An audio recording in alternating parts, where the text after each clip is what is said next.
Hi everyone. Good evening and welcome. What day is it today, Deb? I think it's Friday. And who is our guest? I have no idea. Oh, not this again. I know, but one thing I do know is it's Codes of the Unknown. Oh yeah.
Good evening.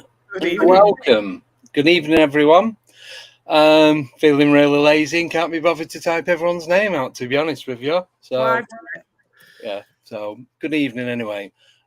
Tonight we are joined by the most incredible person from Australia, Mr. George Mitrovic. Again, what an honor! What an honor Again. To have you Part on. 2. Yeah, part 2 of part 500. I'm going to go alongside every time you publish a book, we're going to get you on again. Yeah. I'm just going to keep doing that. Every week, basically. Yeah. I've slowed down a bit. Oh, that's all right. Oh, right. So, do you want to jump straight in? Okay. Hello, girls and boys. Andy, Deb. Hello. Evening. My name's George Mitrovic. Well, good afternoon or good evening or good night. I think the goodies used to say that it was a frost many moons ago. Yes. Well before you were all born. No. Remember that? I just about remember it. It hold your mother's knee. I'm in Australia, in the Antipodes. I've written a few books on the unknown. Some are behind me. I think there are about 50 behind me. Yep. There are 81 in total. I've got no idea how I've written 81 books since 2012.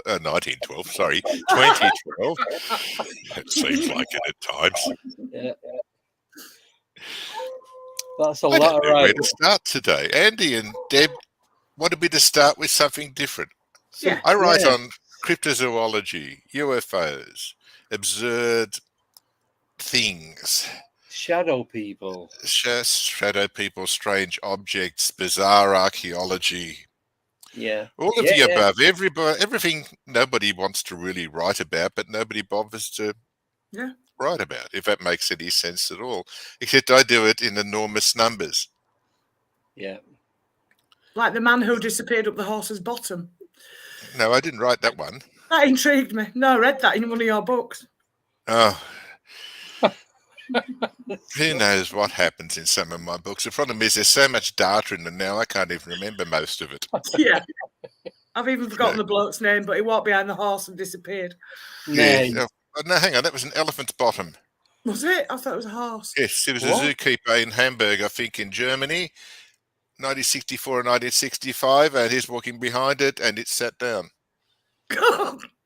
Oh. No, it was an intimate contact. That's not a good thought, is it, really? They're wonderful things, except for the bugger who was behind the elephant.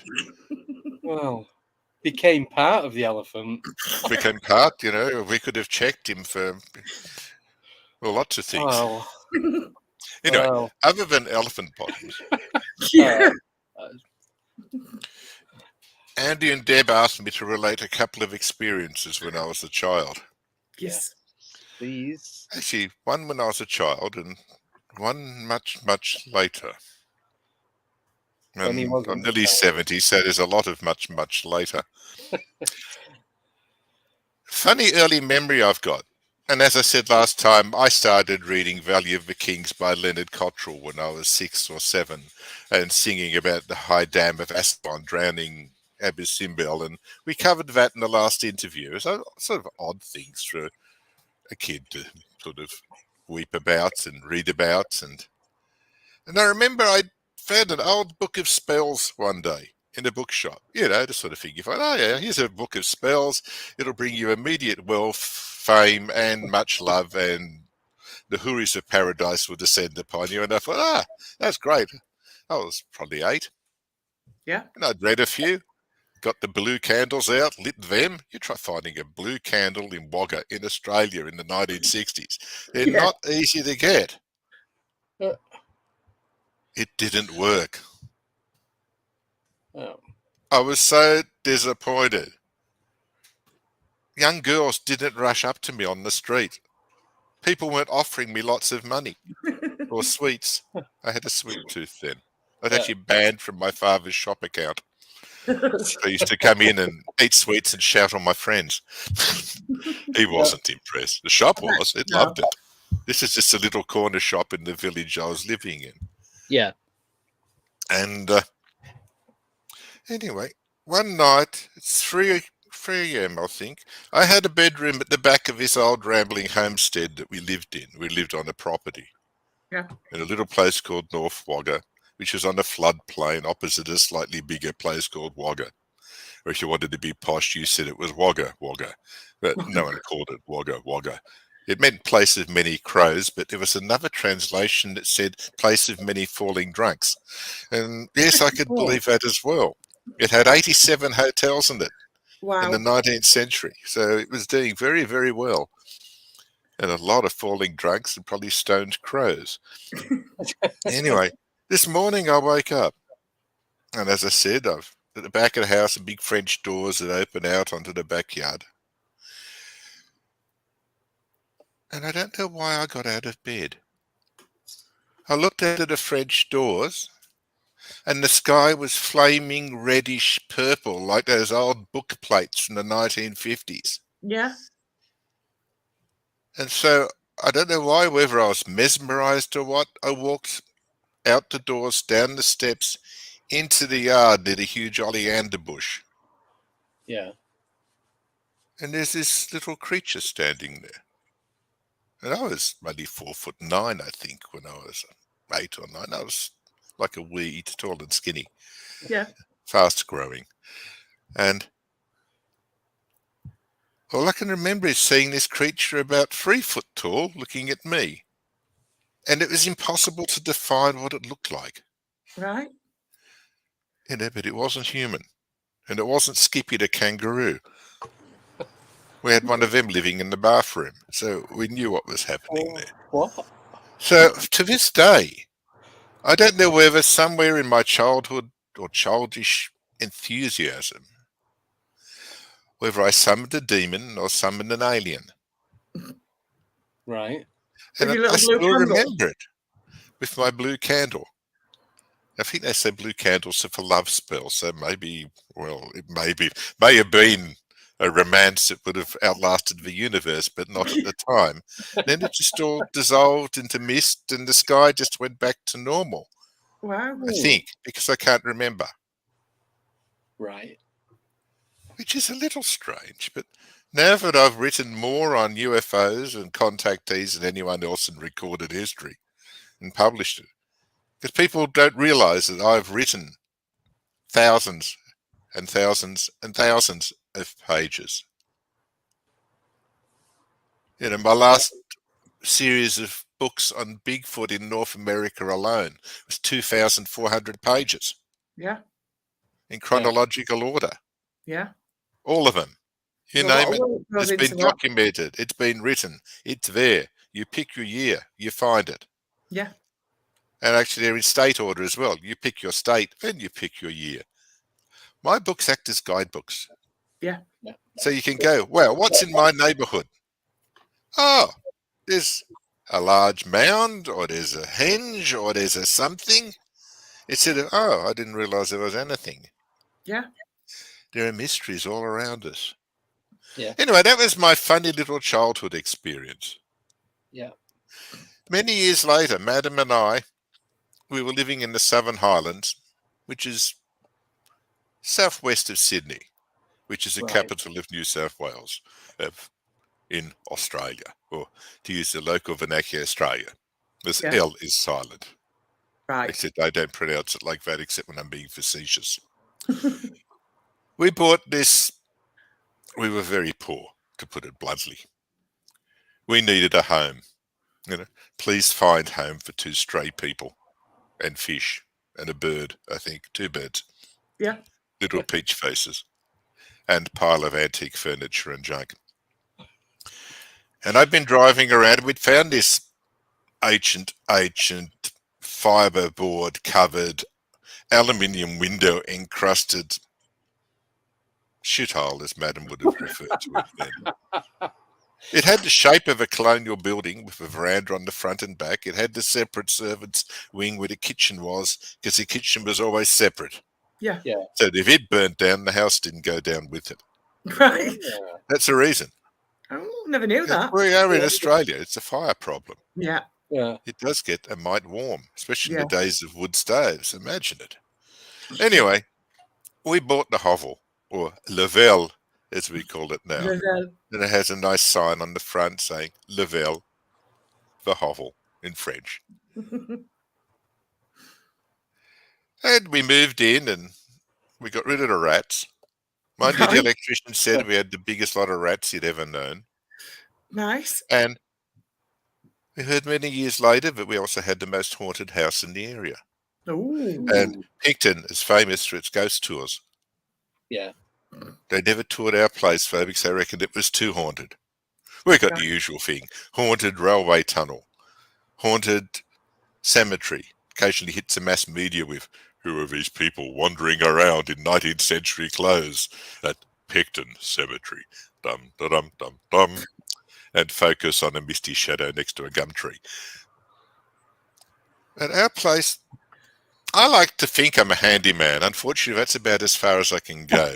Because once I actually started, I put windows in upside down and stuff like that. But I thought, no, we're going to restore this. The house, when we bought it, was apparently a duplex. A flat with a schizophrenic woman in it at one side and our side. And we'd bought the lot of it. Right. And I thought, from the plan of this place, it started off life as an inn in the 1830s, which is old for Australia. Yeah. There should be a door there next to one of the, how many were there? 4 fireplaces alone in the main house. There were 2 in the servants' wing, which we called it, where the kitchen was, because it had a little room on the right with a heater where somebody would have lived, and then the room on the left was the kitchen and laundry and everything else. And so I thought, there should be a door there. The only brick wall in the house was this centre wall where the 2 chimneys were. Yeah. Off the sitting room. So, Madam's at work. I'm at home because I worked weekends at the time, and I'll get the sledgehammer out and have a look. So, bash, bash, bash, bash, bash, bash, bash. Madam comes home to, what the F are you doing here? And I found a door, darling. And she'd already set up this lovely dining room on the other side. We had to go out of the house and up the other, along the back of the house and back in to get to the dining room on the other side of this wall, which was also a kitchen. We even had a wing of the house that was missing. We had a corridor of just doors because that side had burnt down in the 70s. Right. And they covered it in fibro and asbestos and everything else from that period. Anyway, Madam had this lovely Regency style long, it's a beautiful kitchen table, actually, big old pine thing.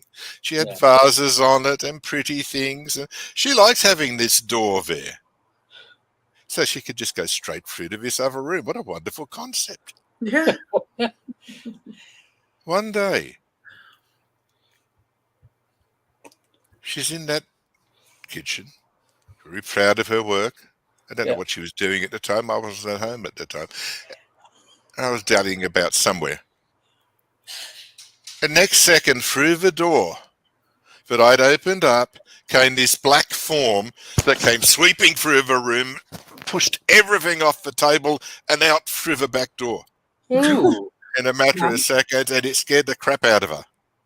Oh, I'm not surprised. Jeez. Holy mother of God.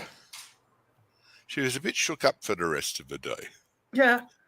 She told me later, and I, in my usual husbandly concern, said, yeah, don't worry about it. It's nothing. You're imagining things, and she's discussing in great agitation what had happened.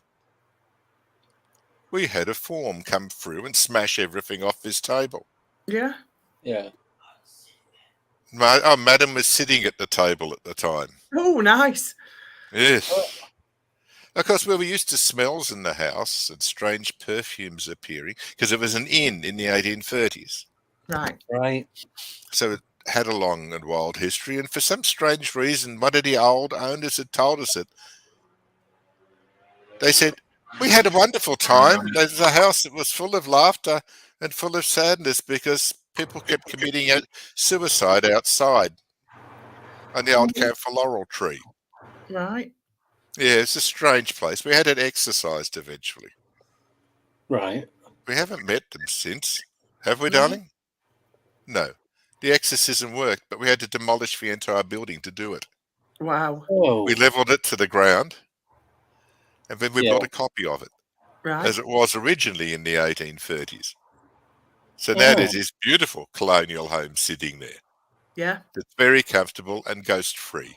But other than that, I don't really have any paranormal experiences. I think that's quite paranormal, though.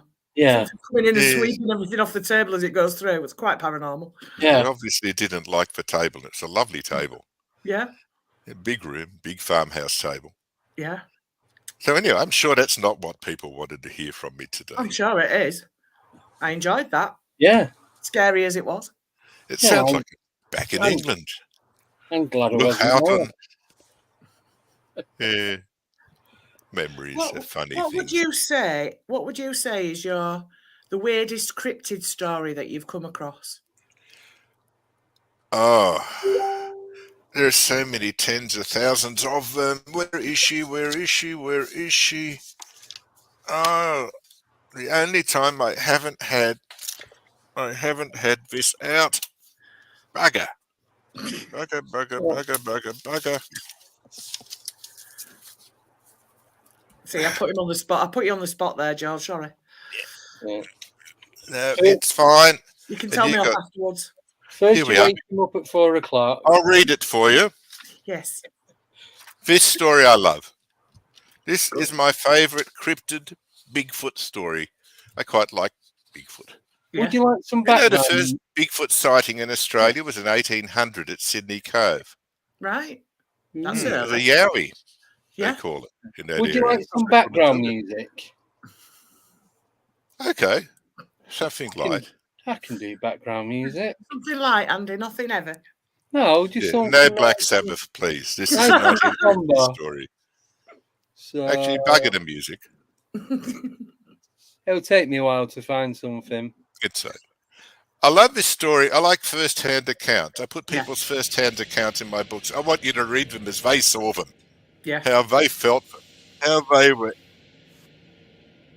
intimately involved. Yeah. I don't want to hear or see Bigfoot was seen in Sleepy Hollow in 1832. Yeah. In 1833, a Bigfoot was seen in Creepy Hollow, 2 miles away. Yeah. Christ, how the hell do you survive reading something like that? No, It you want the gets like bones that of at it. times, though, especially when you got lots of it. This one is 1955. Right. In the States, it's a woman of Native American or First Nations descent. I keep forgetting what the new phrase is for people. Yeah. We used to call them American Indians, but I'm not sure if you're allowed to do that anymore. Near Lawrenceburg in Lawrence County, Tennessee in 1955. And this is in the woman's own words, and my accent isn't very good at doing Tennessee accents. This is 53 years ago. It was in Etheridge, Tennessee. I don't remember how to get back to the old farm place, but even if I did, it's not the same anymore. So much land has been cleared. Hello all. I'm a 56-year-old woman that has never given a second thought to the life of what people call a Bigfoot. I knew him as Whistling Paddy as a child. That is what my grandparents and all the neighbours called him. Our neighbours were few and far between, but every one of them knew the Whistling Paddy. That is what they called him. I myself can remember his screaming and whistling sounds as a child. We lived in the deep woods in Etheridge, Tennessee, with no electricity or indoor plumbing. He was always around, and we were used to his sounds, and he came for scraps at night. He did not eat any meat, only peelings from potatoes and other veg. He or she was white with red eyes, like as I know some folks are called albino, I guess.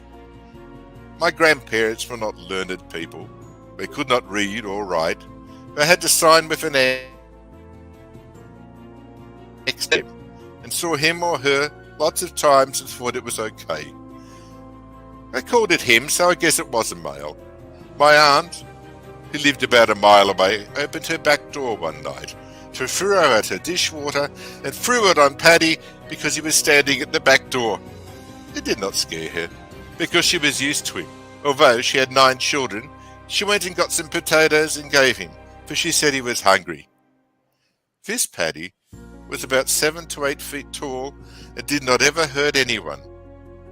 I'd like to know if anyone else has ever heard one called a Whistling Paddy, because that is what he was called when I was a small child growing up in those woods. And we did not fear him, but we had to come inside right before dark, because Mama could say, Paddy is out here, and we can't trust him. We don't know who he is. If anyone else ever knew of a Bigfoot that was called by the name of Whistling Paddy, I would like to know. My grandparents were Indian and knew many things, but were not smart when it came to the real world. They knew how to get by with 10 children and live a good life in the woods, and how spider webs packed into a wound would stop bleeding. And they knew, as I did, Paddy was real. He would tear the bark off of the trees that my young uncles had tree houses built in. My uncles are still alive. They could tell more than me. Everyone who lived in the area knew Paddy. He was always came at dusky dark, never bright daylight. It was hardwood forest woods all around. There was whiskey stills in the woods. My grandpa had one also. Always as a child, neighbours would come, sometimes, and tell me about the Paddy who was at their house or in the woods behind their house. The other night they gave him food too. Even if it was potato peelings, he would take them. We were poor people and cooked our peelings for the family to eat. But my mum always made sure we had a full belly and saved something for Paddy. What a lovely written statement. And it's spelt wonderfully as well. Yeah. It gives an elegant simplicity and honesty of a report. You can feel that person. You can feel their neighbourhood, how they lived. Yeah. This is real life with the unknown. In my books, I also leave, in most cases, the grammar and spelling intact, unless it's totally incomprehensible.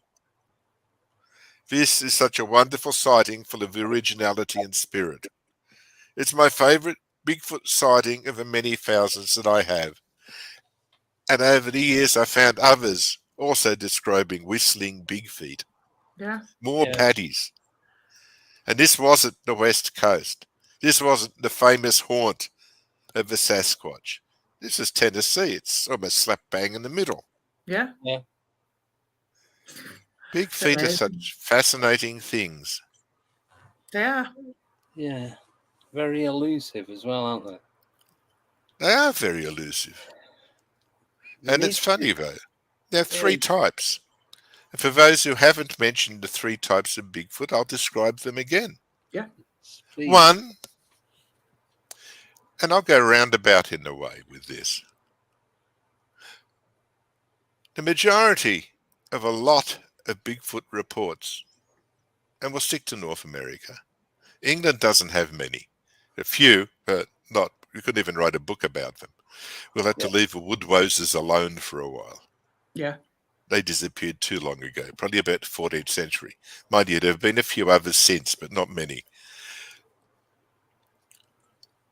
There are two features, to me, that are the most obvious features of a Bigfoot known. They've never been discussed in any other books on Bigfoot Yeah.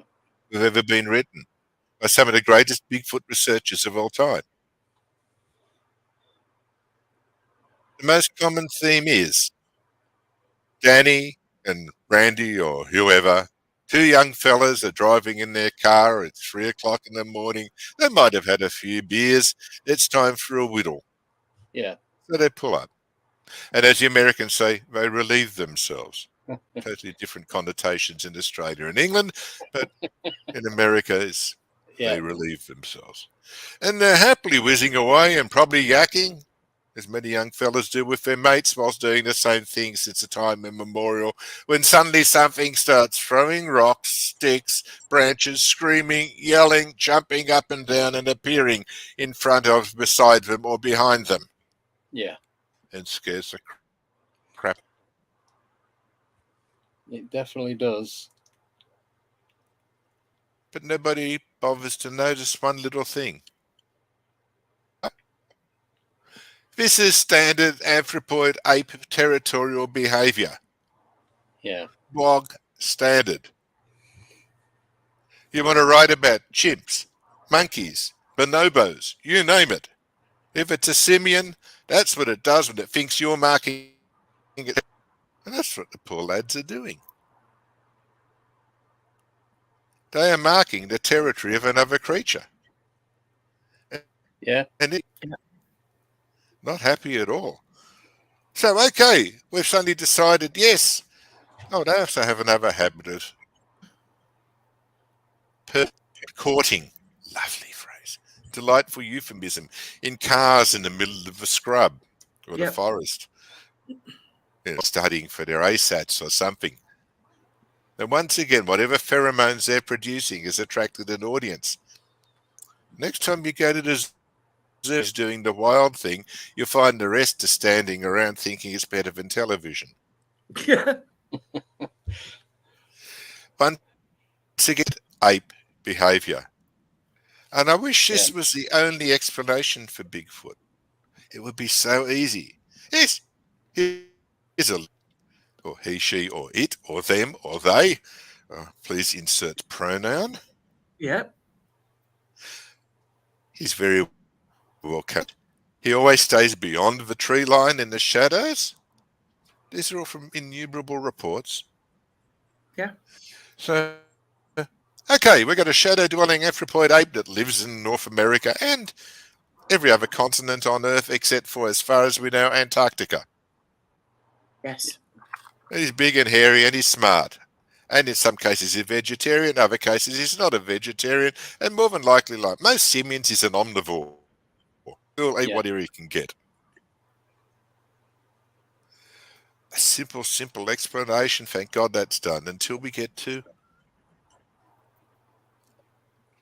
the American First Nation myths and legends of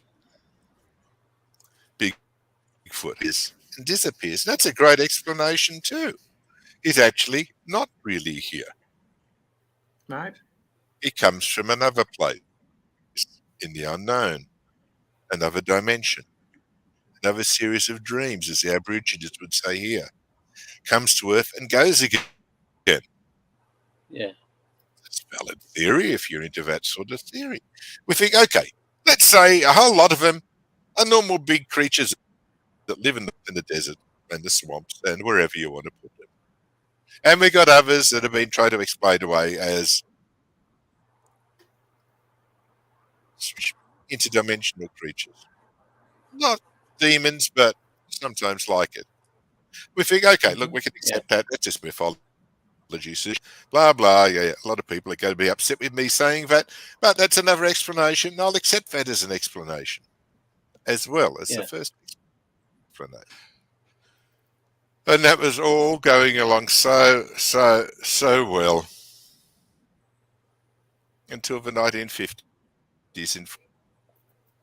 until 1954, in fact, until October. I think it's 10th, 1954. Yeah. When there's a UFO sighting amongst the biggest UFO wave that France ever had in October 1950. And who comes out of a UFO? Down. Is it Orthon from Venus with the long hair and the blue uniform? No. Is it a grey? Big eyes, big forehead, take me to wherever. No. It's a 4.5 foot tall ape-like thing with hair all over it. Yeah. What the hell is an ape doing coming out of a UFO? Yeah. This isn't even imagination. And that's how it started. Yeah. There are probably 10 UFO sightings in that French wave. There's people who would even imagine something like that. Yeah. It's all the same 4.5 foot tall creature and various other times, other places in France in association with a UFO. In 1968, in Pennsylvania, and I just did a podcast, part 1 of Pennsylvania Bigfoot. Yeah. Which is available wherever you get your podcasts from. I've got quite a few of them now on strange archaeology and Bigfoot and UFOs and whatever I feel like doing as a podcast at the time. Yeah. Pennsylvania's pretty big, so it's part 1. Yeah. 1968, everything's back to normal. UFOs are darting around the place. They don't seem to be bothering their Amish too much in the back regions of Pennsylvania. In Uniontown in Pennsylvania. I can't remember the date. I think it was October, November. I could open a database here, but I'd rather just try and remember. We're not micro-detail people at the moment. No. UFO comes down. A small crowd in front of it. Hatch opens. It's Chewbacca. Oh. This is a proper Bigfoot. Yeah. 8 foot tall, covered in hair, blazing red eyes coming out of a UFO, scaring the crap out of everybody. Including one witness who was so scared he went temperamentally. He just went rogue. He didn't know what was going on. He was just howling and screaming and carrying on and running around, and it wasn't a good day for him. No, I can imagine. But the thing is, Star Wars didn't come out till 75. No. This is 1968. Does fiction follow truth, or does truth follow fiction? Yeah, exactly. How could the observers have created this? They hadn't read. I doubt.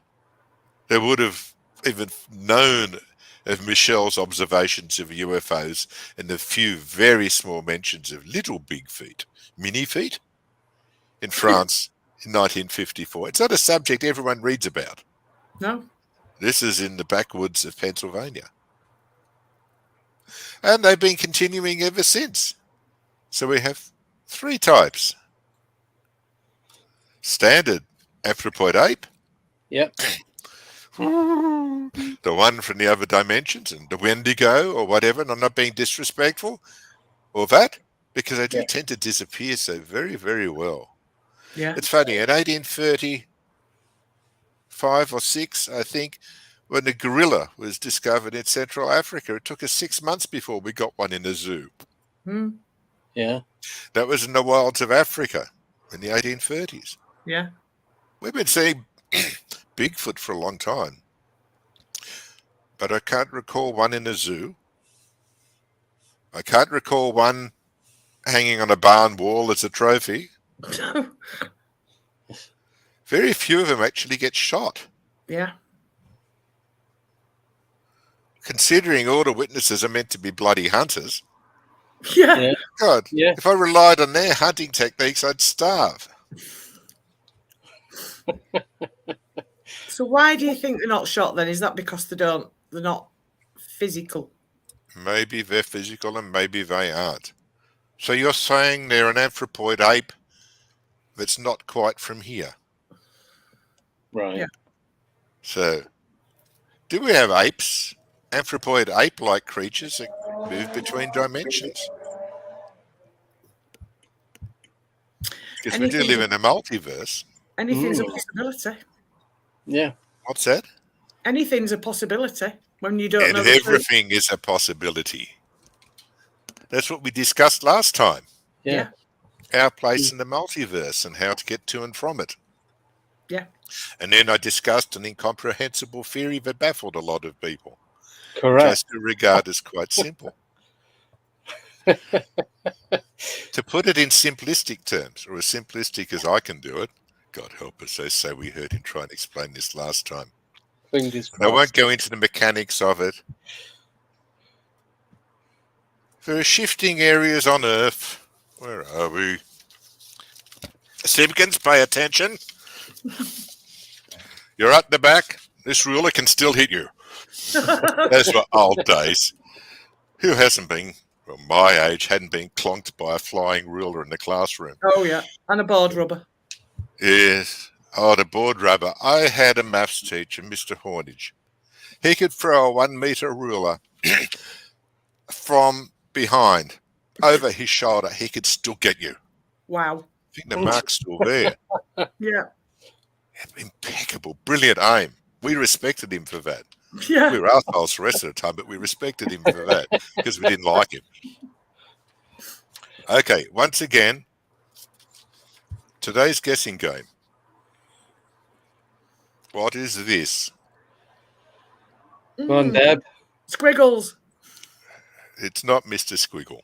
And it's Not not dot. Elvis Steam Shovel. Dot to dot that went wrong. Okay. Those are the occurrences of paranormal phenomena, such as Bigfoot, UFOs, cryptozoological creatures, things like that, on the surface of the Earth from, in that case, 1800 to 1977, going downwards. Yep. Very rough graph, I must admit. There were lots more. I burnt them. Oh. I got the shits with them because I couldn't get any further than them. And they're all based on the data in all of these books. Yeah. Yeah. Lots and lots of data that produce wonderful repetitive patterns. And where these patterns intersect is where portals open on their own. Ah. And the size of the sine wave Yeah. and how many occur is the size of the portal. Right. They're like harmonics that That constantly makes move. sense now. Okay, now we're doing it. This is the simple form. You did the master's degree last time in the interview. Now we're doing the simple one. These are harmonics, which means they're energy waves, Yeah. sound waves, guitar strings, or the noises produced by them. Yeah. When they intersect, you start having combinations of chords. And that is where I believe, and we're still not sure about the mechanism of it, that portals open. Where things can come clambering in from the other side, and people and things can go clambering off to the other side, whether they know it or not. Yeah. You know, now you see him. Now it's, excuse me, where did Mr. Benjamin Bathurst go when he went around the corner of a carriage? And That's the one. Bathurst. That's the one I was on about earlier, not the Yeah, elephant he one. disappeared Yeah. around the back of in Perlberg in Germany. I can't remember the date. My memory used to be eidetic. Now it's just spaghetti strainer. Madam reckons I've got too much shoved in it. I just can't just focus on anything. No. I mean, look at that. That's tens of thousands of pages, and that's only, I think I got 55 of my books up there, 81 of them. Yeah. And I've got to tell you about another couple I'm working on at the moment. Oh, yeah. They're openings. And as regular as night follows day, because these things are sine waves, they're repetitive. But they move across the surface of the Earth, which really annoys people who believe in fixed places opening up. As I always say, you can sit in the Great Pyramid forever. Nothing's going to happen. Its time is gone. Yeah. It was used for a limited period. Sorry, show's over, show's closed, theatre's gone. Nothing's going to happen here. Please move on. Nothing to see here. Yeah. They constantly move because everything in the multiverse moves. Everything is in constant rotation and movement. Now, that's the simple way of explaining my theory. Yeah. And my books are a gigantic way of explaining that. But with lots of fun facts and things, including Mr. Benjamin Bathurst, who was the English envoy and consul to Germany, or Perlberg in Germany at the time, disappeared up a horse's bum. Yeah. He just went around behind a horse and was never seen again. The same as some of the ships in various places that just sail into the unknown. Yeah. But more so for individuals and things like that, and for things to suddenly appear. Because the funny thing about a lot of phenomena, whether it's big birds, which I call them, and that includes gargoyles and things, and even meteor clusters that appear, they occur in clusters. And these clusters are repetitive, but quite often it's not the same thing. One period it's Bigfoot. Okay, we got Bigfoot. Yeah. Next time the cluster appears, it's not Bigfoot. It's UFOs. No, I won't do the noise because my throat's getting raw. Get a drink. Oh, all right. And please insert alien here. And then they're gone again. Yeah. We've got a going away noise as well. It was George Jetson's birthday. Oh, yeah. On June 22nd. From the Jetsons. Yep. Yeah. He was supposed to be born on June 22nd, 2022.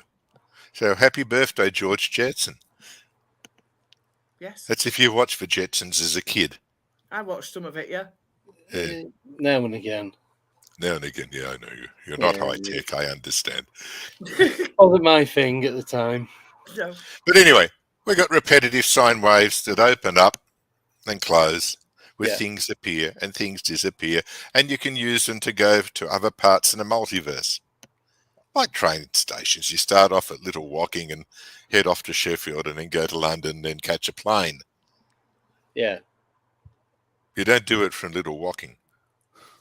No. There's nowhere to land a bloody plane. You'd wipe out the village. Yep.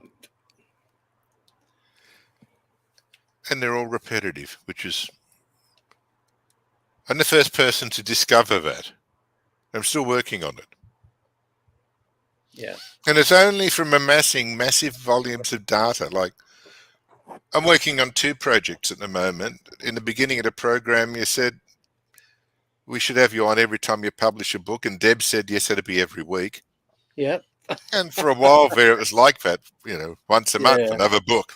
300 pages, another subject. Yeah. But I've been researching a set of books this time. 22 of them. Yes. 7,500 pages. Which is a lot of pages. 7,500 pages. Collated form, ready to be edited. Yeah. Yeah. I'll be starting it in a few weeks because what I do is when I'm doing a big project, that's 22 volumes. Yeah. It's 1600 to 1999. every strange cryptozoological, UFO, meteoric, other event that's occurred on Earth. Right. It's a small project. Just a little one. Just a little one. No one's ever done a history that big. Right. No. On humanoids and UFOs and Bigfoot and you name it. And long enough to show it has a history. That's why I choose 1600, the beginning of the Age of Reason. Yeah. More people were starting to be educated. There were still a few that weren't. But they're starting to get a more rationalist, scientific view of the Earth. Because I'm a rationalist. Yeah. I've had people call me a maverick scientist, amongst many other things. I'm very logical, very mathematical. I like patterns. I've probably got Asperger's, more than likely. And that gives me a great focus for seeing patterns and things. Yeah. So that's 22 volumes. In the meantime, I decided, oh, look what I found. I'm going to write a little book. I think it's only 400 pages, just whipping it up. And it's on meteorite hits and near misses. Right. 1600 to 1999. But I'm doing this database, let's do a little one. So I like writing a little book every now and again because it's tough writing a big book when you still work full time. Yeah. Yeah. How I do it, I've got no idea. I just do it. I've got the TV on the right, I got my 2 monitors here. Yeah. And I just type and research and analyze, and texts are here. And I watch TV there. Can't do it when The Simpsons are on. Impossible to focus on writing a book when The Simpsons are on. Yeah. So I don't put The Simpsons on. And these days I actually turn the TV off. Yeah. Well, we're in our sitting room at home. Right. I don't like being on my own in another study. I like being with my wife. Yeah. She's my best mate. Yeah. And she watches TV. She's watching Netflix or something till she goes to bed. And so I'm here writing books. Yeah. Anyway, there's a great statement in modern meteorological circles. Only one person has ever been hit by a meteorite or bolide in the history of the Earth. Blah, blah, blah, blah. Big letters, scientific, fonts and things all over it. And it's in every book you find on meteorite impacts. Only one. A lady in Silicoga, Alabama in 1953, I think, who was lying on a couch watching television, and a grapefruit-sized meteorite crashed through the roof and hit her in the leg. Oh. Don't expect that when you're watching telly. It left a bruise. I bet he did. It left a bruise. And the media were right onto it. Yeah. But it's not the only one. And that's the one that's always touted as the official meteorite impact with a person. Because we've had lots of others that have impacted with trees, barns, buildings, you name it, and people, and mailboxes, and cows. So I decided, bugger it, I'll write a book about all of them. Right. Hopefully, the next few weeks, I should have it finished. Ooh, excellent. I'm getting slower. Days. But you will have to wade through all the meteor sightings as well. Yeah. Simple lesson, children. Today's assignment. There will be a comprehension test afterwards. What is a meteor? Space rock. Yeah, that's what I was going to say. Okay. That is still flying or is not seen to fall. The question then is, what is a meteorite? Space rock. No, in that multiple space rocks, a meteorite is like loads together. No, I'm sorry, Simpkins. Go back to the back of the class again. Off you go. You've got to stop reading comics and concentrate on your assignments. It's got my name at the back seat, hasn't it? Yes, it has. You scratched it into the top of the desk as well. Yeah. Last time I got everything wrong.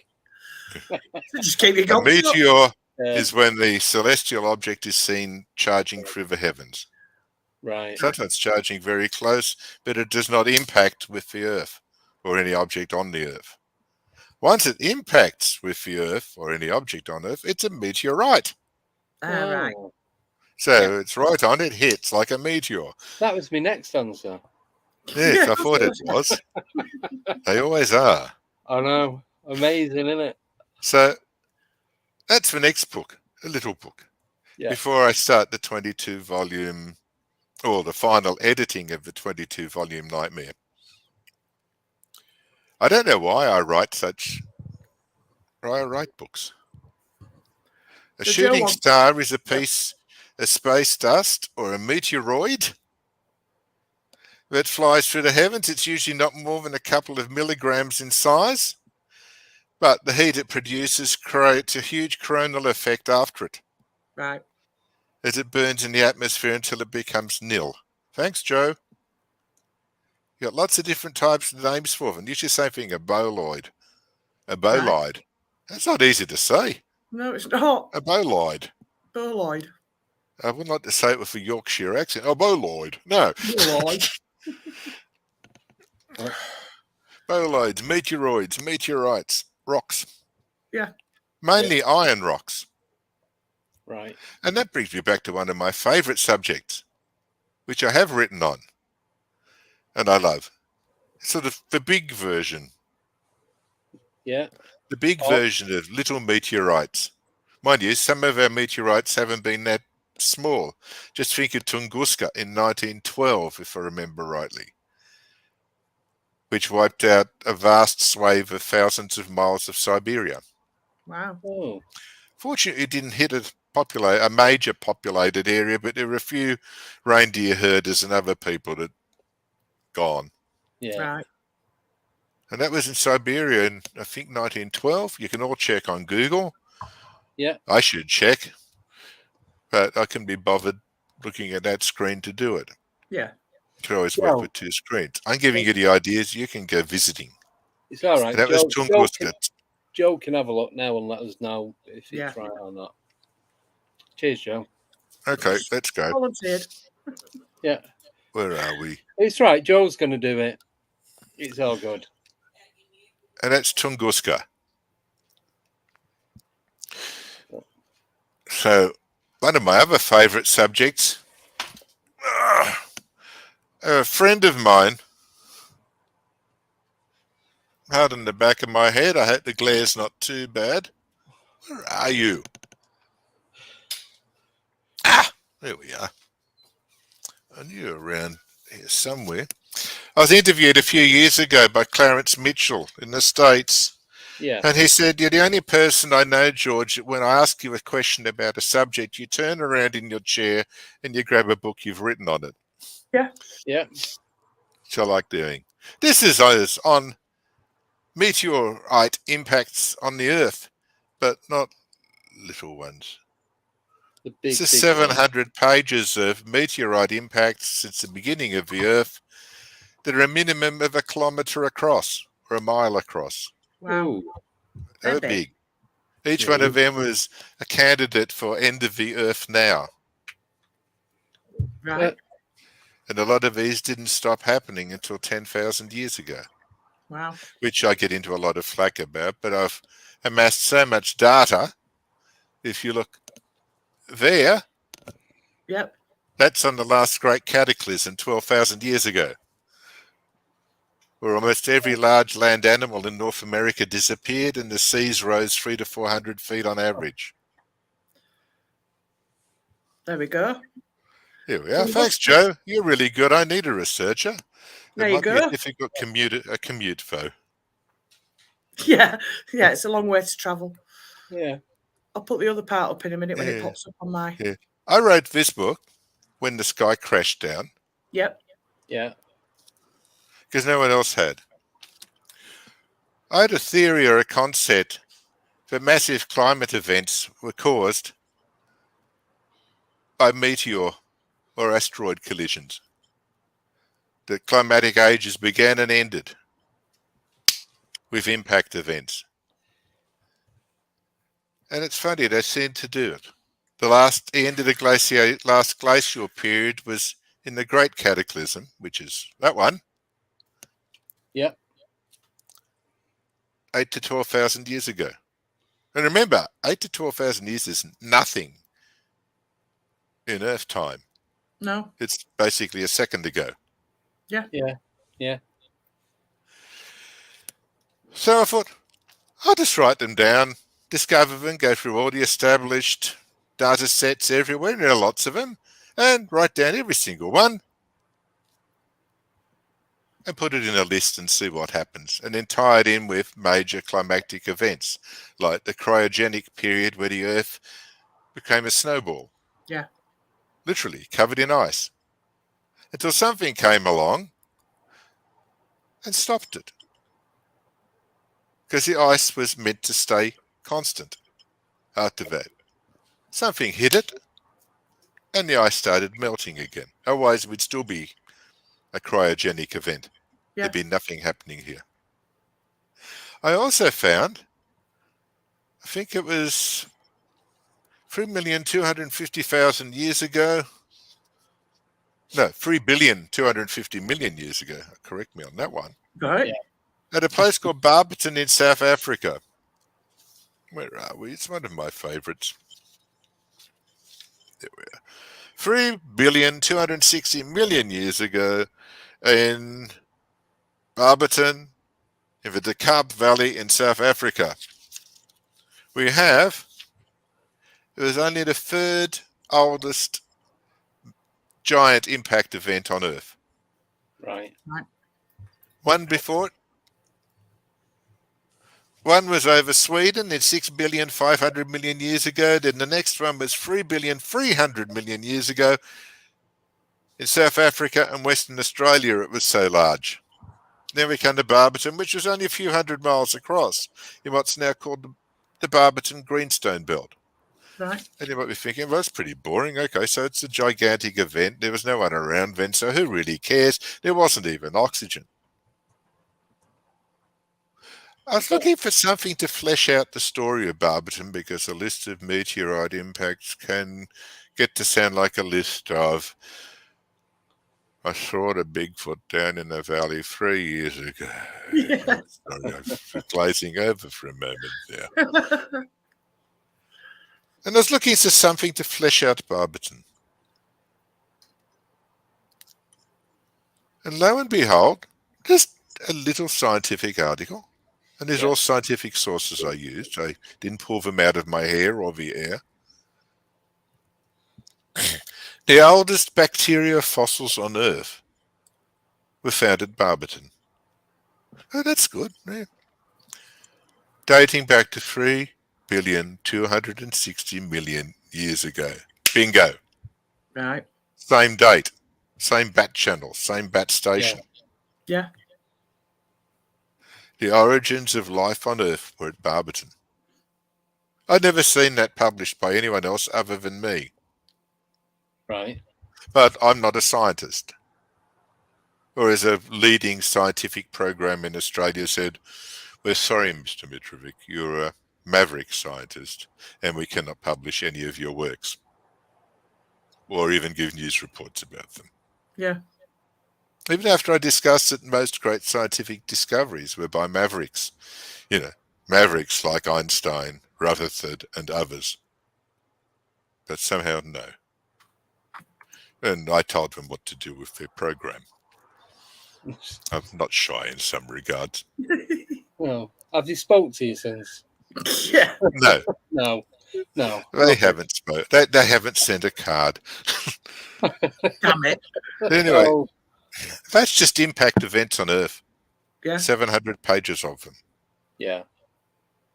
That are responsible for extinctions and mass extinctions and sea level rises and sea level drops and Earth tilts. We've had 276 Earth tilts since the start of our planet. Yeah. 81 of them, if I remember rightly, were 360. Hello, goodbye. Oh, hello. Yeah. Yeah. In the Great Cataclysm, 10,000 years ago, we had a 27.5 degree tilt. Yeah. Right. What happened was we got our Earth happily, la la la la la, revolving away. Next second, bang. A large meteoroid or meteor or comet has hit where Bermuda is now. Right. It created a crater 1,500 kilometers across. It is one big crater. Yeah, it is, yeah. Yeah. And what Bermuda is a central uplift.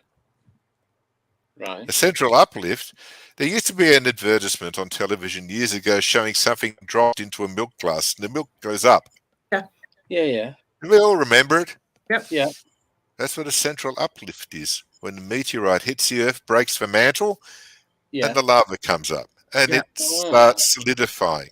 So you end up with the really big events, islands and mountain ranges stuck in the middle of something. Next time you look at Hudson Bay, Yeah. in Canada, you'll see one side's a beautiful circle, and then in the centre you've got an uplift. Right. And that was where the North Pole was 10 to 12,000 years ago. Right. And then it moved to Yeah. Greenland, to where it is now, above Greenland, Right. because of this impact Ooh. at Bermuda. And that's how fast things can change. Yeah. And our poor mammoths, people always have this image. I've written books on mammoths. I love mammoths.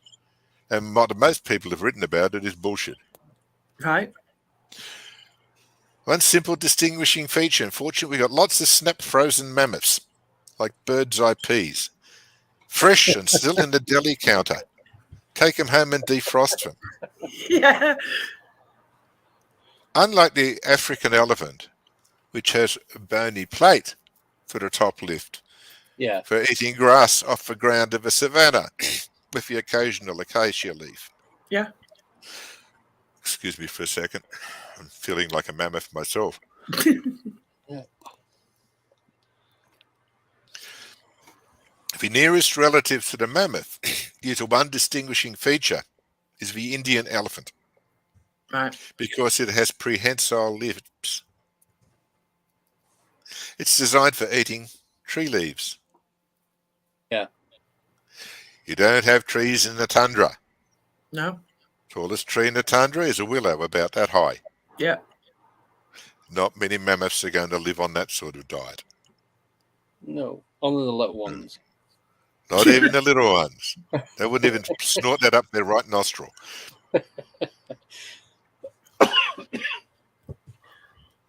Because the mammoths didn't. Yes? Can I stop you there? We'll have a 4-minute break and come back to this after the break.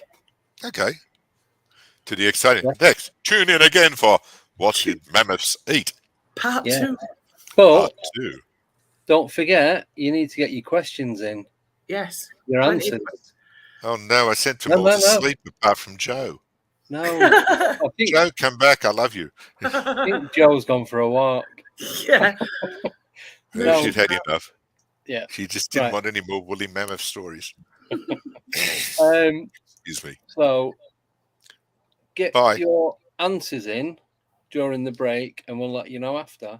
See you in 4 and a bit. You will. Okay. I'll stay.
7, 6, 5, 4, 3, 2, 1, 0.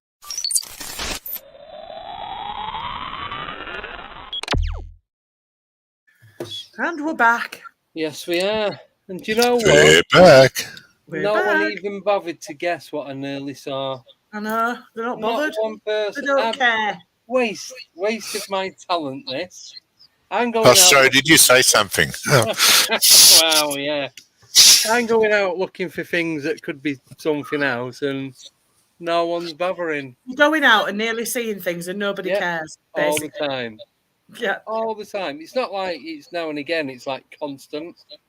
Anyway, I'll do the video of what was nearly seen. What you nearly saw. Are you ready? Go on. Don't hold your breath, whatever you do.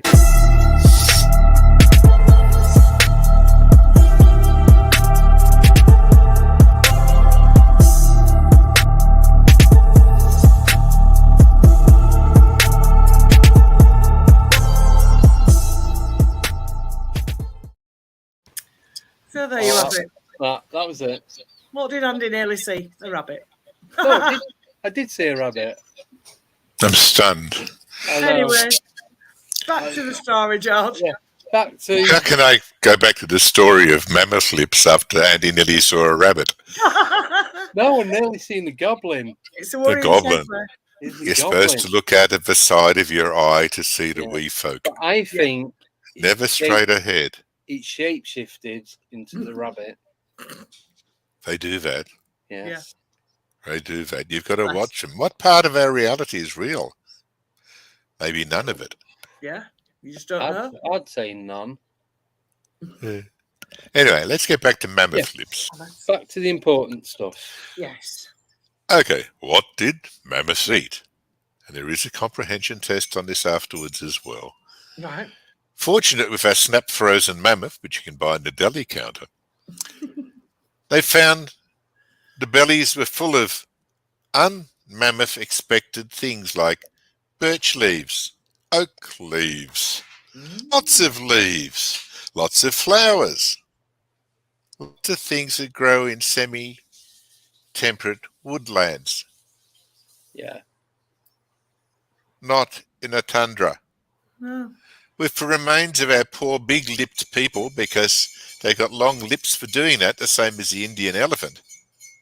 And it doesn't live in the tundra either. No. It wouldn't have a chance of surviving in the tundra. We worked out what they ate in their last day, because all the mammoths on Earth, well, almost all in most cases, some say some were still around in North America until 4,000 years ago. So we're so close to getting one, but they're working on a new one now.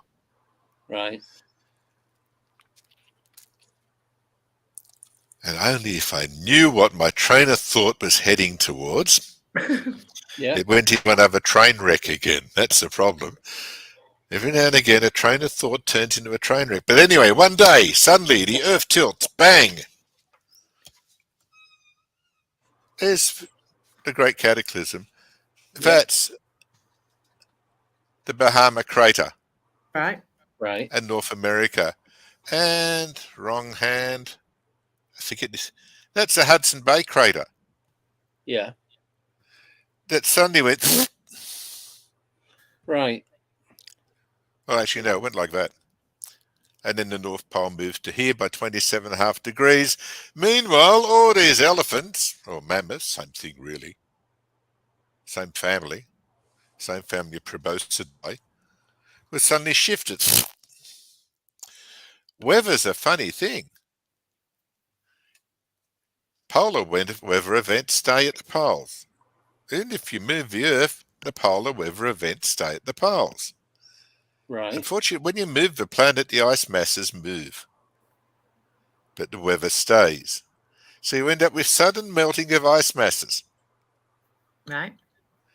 And a sudden shift, which means the ice starts skidding at the same time with these poor bloody mammoths. And it runs over them. All the mammoths have been found in massive debris fields. Right. Well, literally, they're twisted and mangled up with rocks and trees and branches and everything as basically mud and ice tsunamis caused by the earth tilt, Right. which isn't a nice image. Mind you, it No. provided most of the ivory for pianos in the world in the 19th century Right. from mammoth tusks, commercially mined in Siberia. Yeah, right.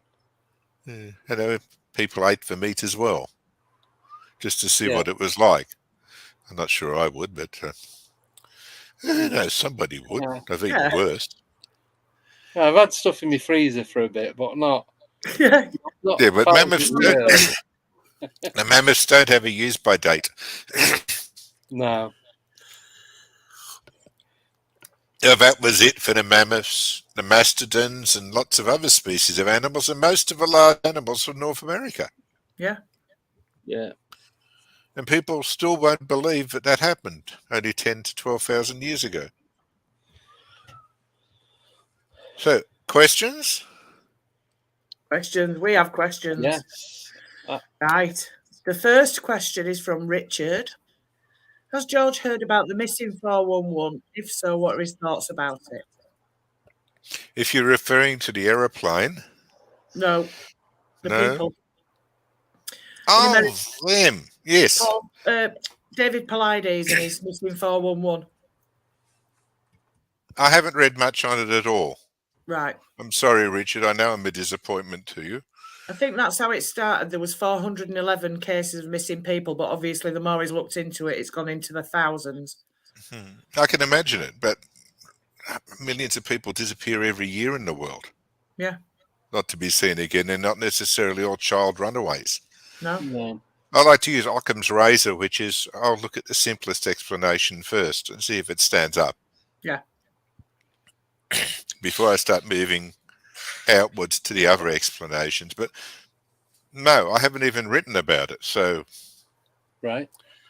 I apologise to Richard for that. That's fine. It's very remiss of me. Make mental note. Next book, Missing 411. I've got another 23 books to go before I even think about the missing 411. I thought it was the airline and it was shot down or crashed near Australia. 417? I don't know anyway. It was for something. It was for something. Dad, hello? There was two more questions before that. Don't know if you can see them. No. I've started at the top of where I've started them. Oh, well, do you want... Because there's one from nicknaming Joe. Can you not see them two? I can see those, but the one that I've just read out from Richard was at the top of those. Oh, so I was working down the list. Oh, right. No, that one was between Joe and Rick. I just wondered if you could see the two above it. That was all. It's a bit weird. No? Yeah, Richard's that's right. was at the top. No, that's right. Carry I don't on. just randomly start in the middle of the question. Wow. Anyway. Starting to doubt this theory. Sorry, go on. Right. Do the questions exist? They do exist. I think you've sort of answered this one anyway from nickname. How is George doing with his meteorites research and any fascinating ones? We've had this new book will probably be 400 pages. More than likely. It's only a little book, or little by my standards, and it should be out in a few weeks, and you're going to have lots of fascinating ones in it. And some big ones as well. 1938 or 37, British Guiana, South America, huge areas devastated. Yeah. A few more of them, plus lots like mailboxes are being wiped out by meteorites, people being hit by meteorites, cows being hit by meteorites, you name it. All of them from 1600 to 1999. Yeah. Actually, there's one of 2000 there as well. Right. But you had to read the boring ones in the book as well because I listed all of them. Yeah. So it's a case of read down. There's another interesting one. Read down. Slightly interesting. Read down. There's another one. There's no point doing half a job, George. You might as well do it all. I wanted a history of meteorites and meteors, and that's it. And would you believe it? Would you believe it? What really annoys me is a researcher in the 1860s and 70s did a history of meteors and meteorite impacts, mainly meteors. Right.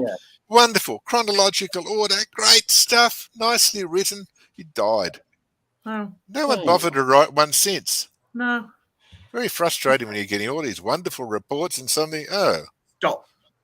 somebody turned the tap off. It's Yeah. amongst lots and lots and lots of others, because I get a lot of... If you look at my bibliography, some of them should be coming out as books in their own right. Yeah. Because every source I use is a published source. You know, not like some authors that, I look at the books and I think, oh, wow, what a great title. It's about a really interesting subject. And 19 pages in, there's a line describing something. And then we continued over the lowlands in the Mato Grosso, watching out for Carpentaria snakes or whatever they are, and blah, blah, blah. And I was meeting somebody in this village there. 38 pages later, we hear a rumor of something happening over here. It's sort of, as I write in the frontispiece of my books, nothing against your grandma or your nana. Nothing at all. You don't need to know about that.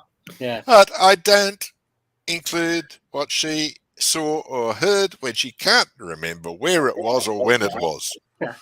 Or what it was. Yeah, that's Or point. if she was Because it's of no bloody use whatsoever if you're looking at chronological data listing and you're trying to find patterns. Yeah. And I saw the monster down by the lock, or she was very young. She thinks she saw the monster near the lock. Or maybe it was the other lock. Excuse me, what am I supposed to do with this? And get nanocam and go back in time? Yeah, nanocam. No nanocam. Like that. Right, next question, Andy. It is from Joe Weeks.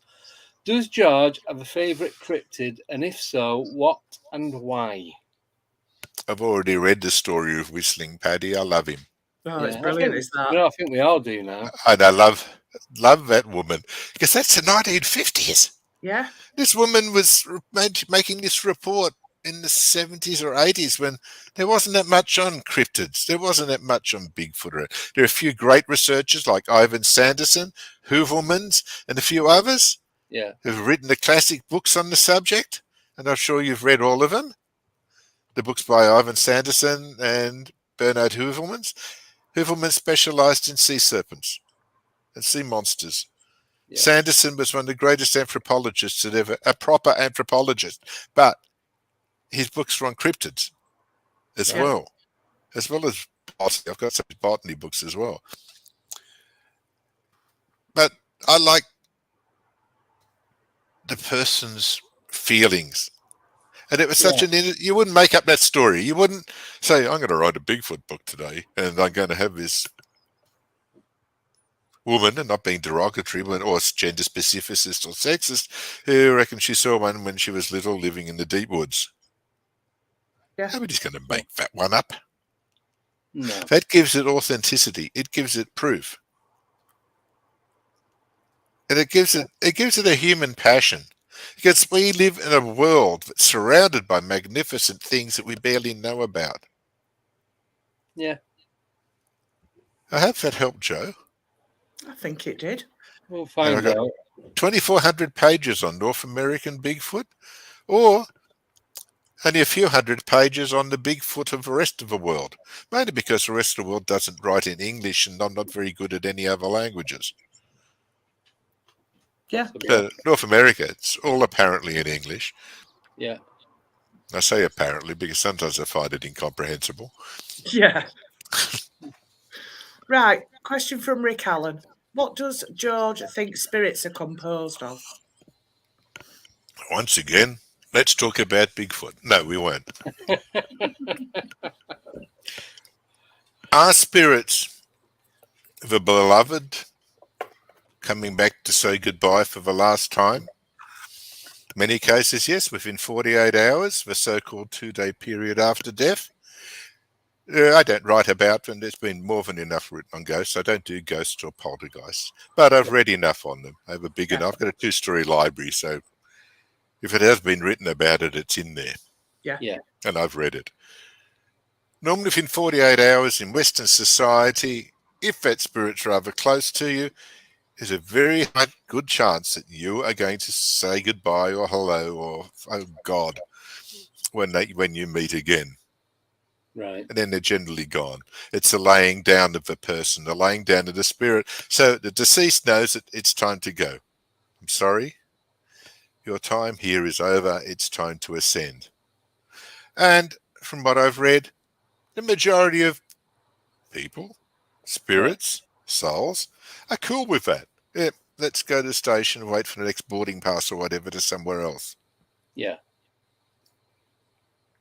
There are others that, no, we're not leaving. And your response is, oh, shit. Yeah. What are we going to do with you? Do we get the bell, book and candle out? Bit extreme. They're not really demons. They're spirits. Mind you, some would say demons and spirits are the same sort of thing, but maybe they're not. The problem with a multiverse, where things come and go and things appear and disappear, is that things do that. But matter can come from different portals and reassemble itself. Yeah. And then the portal closes and you're gone. Or they're gone. Or it's gone. Yeah. What do we do with spirits that don't want to go? Do we exorcise them?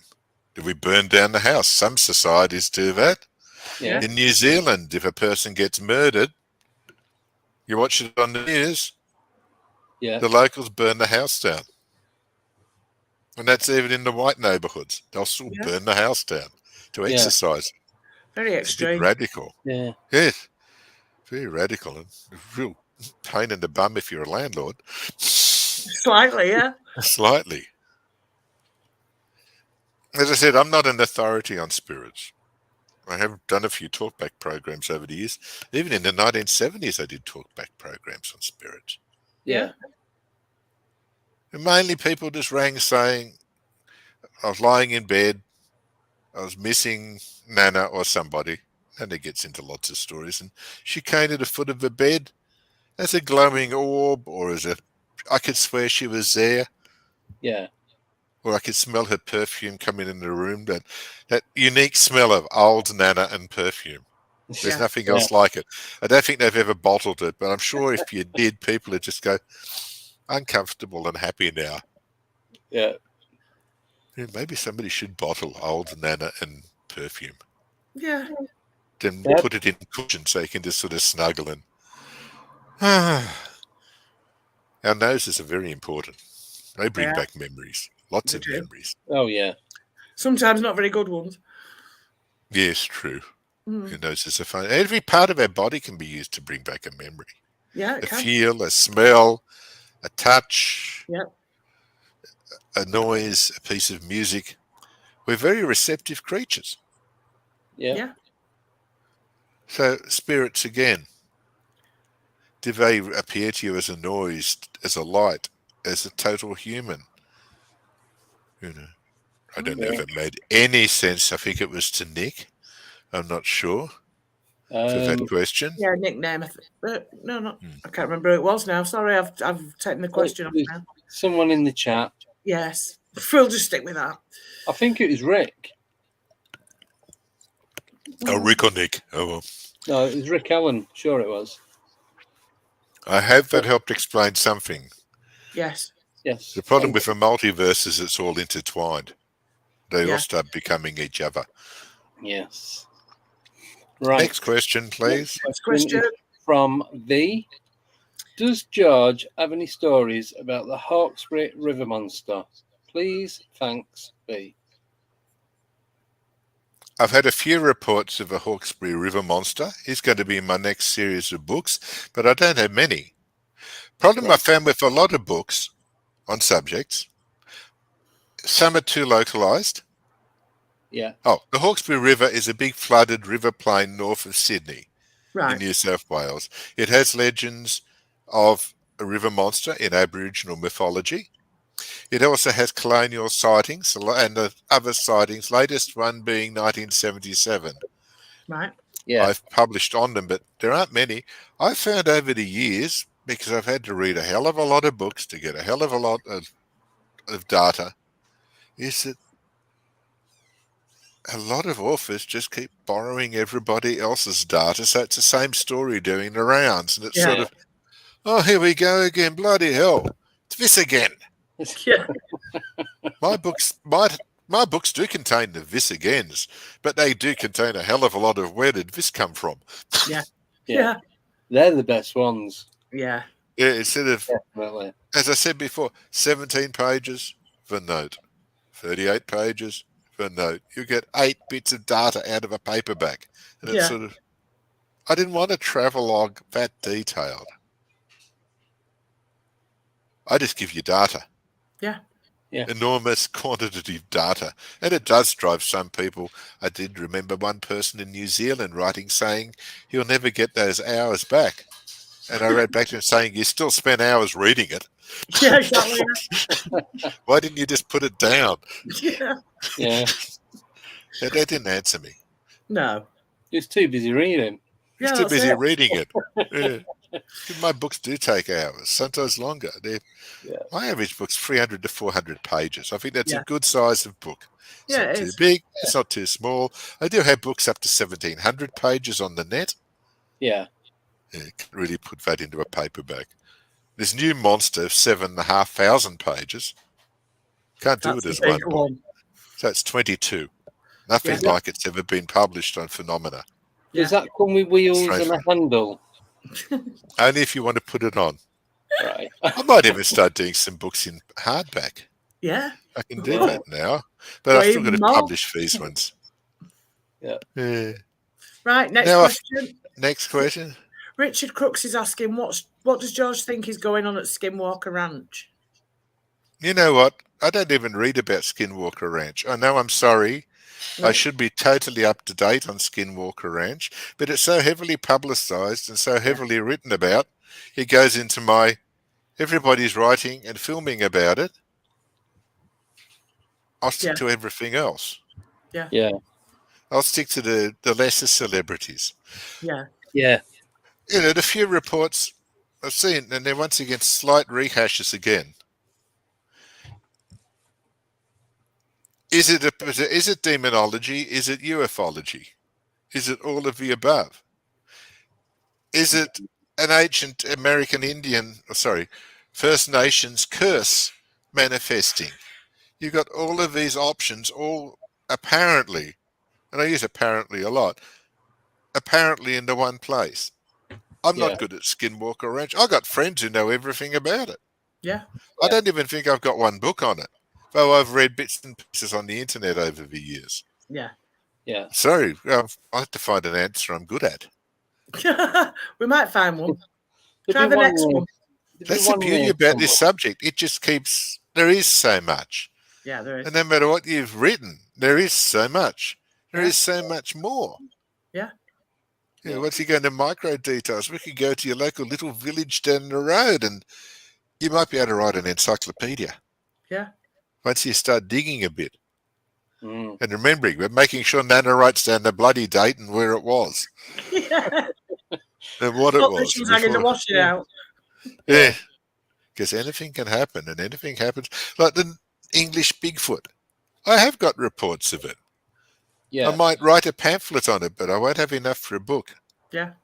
Yeah. They've been extinct, semi-extinct or semi-extinct for a while, or other UFO Bigfoots come down to visit. Yeah. Why not? Chewbacca's in a spaceship. Of course he is. Why not other ones? Yeah. Where did they get the idea from? What is reality mirroring? Yeah, exactly. Yeah. Right, next question. It's from Rick Allen. What does George think causes a red eye in the Bigfoot? Lots of one. The standard veterinary response is it's night vision eyeball construction. Right, yeah. Yeah. Design seeing best at night, and it reflects as red. Same as a cat's eye will reflect as yellow or green. Yeah. In the case of a lot of totally nocturnal creatures, they will reflect as red. But these seem self-illuminated from what the reports say, rather than something shiny. Yeah, that's where the problem starts again. Remember in the beginning when we said we've got your garden variety Bigfoot on Earth with the standard red eyes, nocturnal animal eyes, and then you've got the eyes like beacons, or Morgor, and the eyes of Morgul, which are like flames. That's a nice little monster to look at too. Morgor, Morgawr. Yes. Yeah. Very popular in 1960s, 70s. Standing in a tree next to Mornin. UNAN. Oddly enough, Virgin Marys stand in trees too, which has always fascinated me. Trees or caves? Yeah. Yeah. I like to do Virgin Marys. But that doesn't explain the eyes. Once again, we have a normal garden variety. I'll scream at you if you're poetry Bigfoot. Yeah. In blunt terms.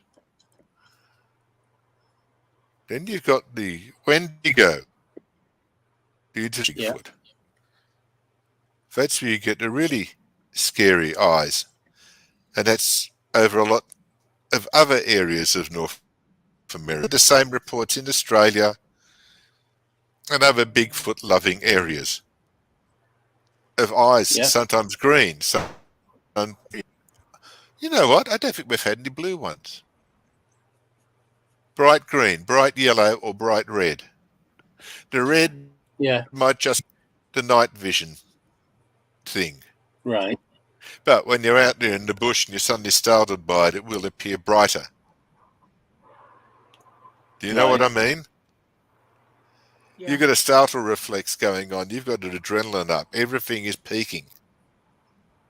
Ah, right. It will appear brighter. Yeah. But the other colours, everything's in hyper. Enhanced.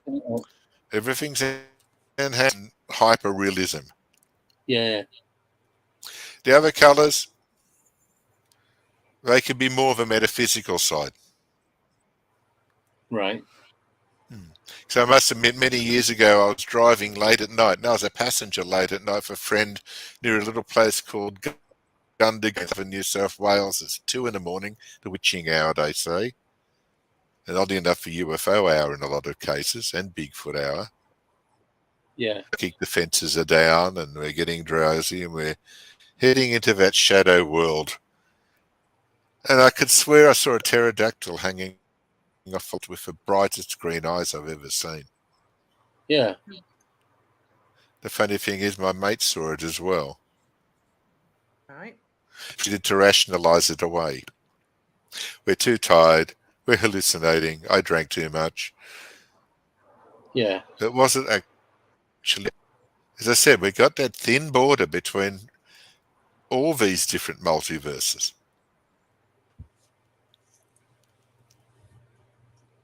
Yeah. I hope I answered that question. Sorry, I'm going to have to go to the back of the class. I think you did. No, that's fine. Next one from Rick. How come it's only cryptids and strange phenomena coming through these portals? Why not normal animals? That's a good Now question. they're not normal somewhere else. They're only That's cryptids true. to us because they're unusual. Whether it's a 7-foot bat in West that was reported by Ivan Sanderson in 1930 or 31, or weird animals that just appear. Yeah. And again, like we get odd plagues of animals that aren't supposed to exist anywhere suddenly appearing. Then they're gone again. Yeah. No one sees them coming. No one sees them going. But 1 minute they're not here, next minute millions of them are here, then they're gone again. In from other dimensions and out. I say in a lot of cases they are. The cryptid is only a cryptid because it's not an animal that we regard as part of our biology. Yes. Yeah. So, do you think then these portals that open and let these cryptids through, do you think they open randomly? No. Or are they like set times to open? I know you've got the... That's not random. That's not random. None of that is random. We still need to finesse where and when they actually open. So obviously then, if there's a pattern to it, they're opening. I've been for a working on reason. that since I think I've been working on it all of my life. But Yeah. basically, I've been working on that since 1972, 73. Right. So there's All a my reason. books have a database for it. Yeah. So then there's a reason why these portals are opening, where and when. No, I think it's just a natural thing. Oh, right. Okay. It's just the harmonics of the universe. Yeah. I think the Greeks used to call it the music of the spheres, and all music is harmonics. Yeah. Everything is constantly humming and vibrating, and we can go anywhere in the multiverse once we find where it opens. Right. Because we've got to be careful which station we go to. That's why we still need to map it. But we know the phenomenon's there. The Mayans, no, the Aztecs. The Aztecs in Central America used to move their main temples every 56 years, which is the cycle of Venus relative to the Earth. And every 56 years, they would just leave it and head off and build another one. The Mayans did the same thing. Yeah. Because they believed the power had gone from that site. It had gone to the next one. And they had to go to the next one and build a new temple or a new pyramid. And you see, they built lots of pyramids. They're probably the biggest pyramid builders on Earth, the Mayans. They've found 60,000 plus of them so far. So they did a lot of moving. Yeah. And even if you look at back to the beginning of the conversation, I'm the kid with the blue candle, wishing for wealth, happiness, and girlfriends. Yeah. And yet, even in those arcane little books with their little pentagrams and things like that, it was always at this time, on this day, in this location. Not, if you happen to be near this location, possibly with this, I don't know if you want to draw a pentagram here or not. No. It's an instruction manual. Right. Well, it is purported to be an instruction manual, but it's still an instruction manual. Yeah. We're still, we, Homo sapiens on the planet, Earth, are still trying to work out where and when these things open. They never ask me, and I've written more on them than anyone else. Yeah. My biggest book's 1,700 pages on them. Yeah. With graphs, proving their periodicities and things. Who's to say there aren't others out there in the multiverse? It's a lovely thing. I like doing it. I like it. It can already come here. Yeah. And that because the possibility is they are reduced to a substate of matter whilst they're transferring. Yeah. Right, yeah. They can come out appearing to be what our fears, our dreams, and our religions are. Yeah. So we will get people who see the Virgin Mary in a tree in her blue robe or in a cave. Ask any believer in Marian Catholicism, Marion, in the cults of the Virgin Marys. Yeah. But if they're a hunter, they might see Bigfoot running around through the wood. Oh! What are you doing on my ground? This is my turf. Piss off. Don't pee up against that tree. Don't pee up against my tree. It's my tree. You and you two, go home. Find a room. Or other things appearing. Why does Loch Ness? Yeah. I wrote a book on lake monsters and sea monsters. Yeah. It's probably got more of them than any other book ever written. Because as I said, I'm an information junkie. Yeah. But they appear, they disappear, they appear, they disappear. Surely if they're a proper animal, they'd be breeding. You would find two. Unless Nessie is a giant slug. Or a protozoan of enormous size, and it just self-replicates constantly. Yeah. The funny thing is, 1880, Loch Ness, I think there are 9 or 12 reports of the monster. Yeah. Okay, we've got our vision of a monster. Oh, sorry, my arm doesn't bend very well anymore. Plesiosaur, wandering around, little head, big neck, big flippers, big belly. These reports were all different.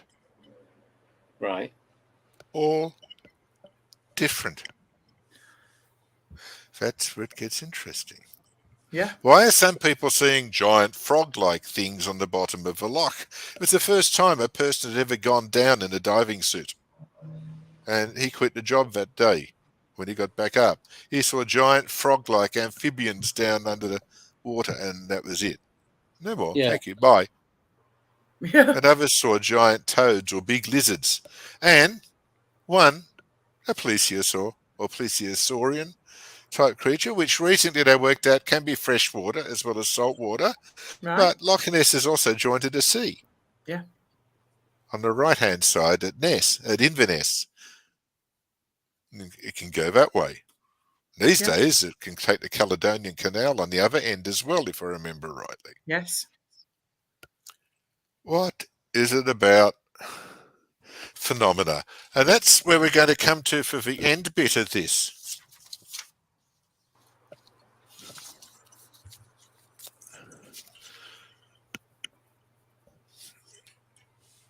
If anyone's written or read books on phenomenology, UFOs, you name it, please insert name of cryptid, hominoid, events, spontaneous combustion, whatever here. Yeah. They would probably have read of the Ariel event. Right. At Ariel School. Yes. In Zimbabwe. Yes. No. And when in 1994, 62 children aged between 8 and 12 reported seeing a UFO and strange beings during their morning break. Yeah. Lots of reports like that. I've got quite a few books, reports of UFOs being seen by school children and groups of school children. Not many of landings. No. Not many of beings. No. Not many of multiple witnesses at that school seeing the landings and the beings. Okay, so what did they all see? They all saw totally different things. Yes, they did. They did. Yes. I remember it now. Yeah. Yes, they were asked to draw what they saw. Now, kids, they're 9 to 12. They're not.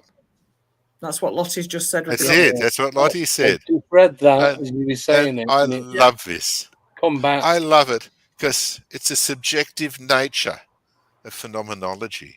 Yeah. There were UFOs with 1 window, 2 window, 3 window, different colours, different sizes. Hosts of alien beings of different colours and different forms and different types. Yeah. It's subjective impressionism. Yes, there were probably craft. Yes, there were probably aliens. And they drew them. And they drew them all differently. And these are kids they're a bit better than just a house with 2 little squares in it. Look, Mummy, this is a house. Yeah. They can draw better. They're 9 to 12. They should generally, if the things are the same colour, you would believe they would draw them the same colour. Yeah. Roughly the same shape. Yeah, 9 to 12-year-old kids can draw relatively well. Yeah. They didn't. Is that because something was caused by the actual interaction with the creatures or craft that caused the children to see these things or visualize them in a way they subjectively wanted to visualize them? Yeah. Yeah, I know we're getting a bit. Andy, wake up. I am. He's thinking deeply.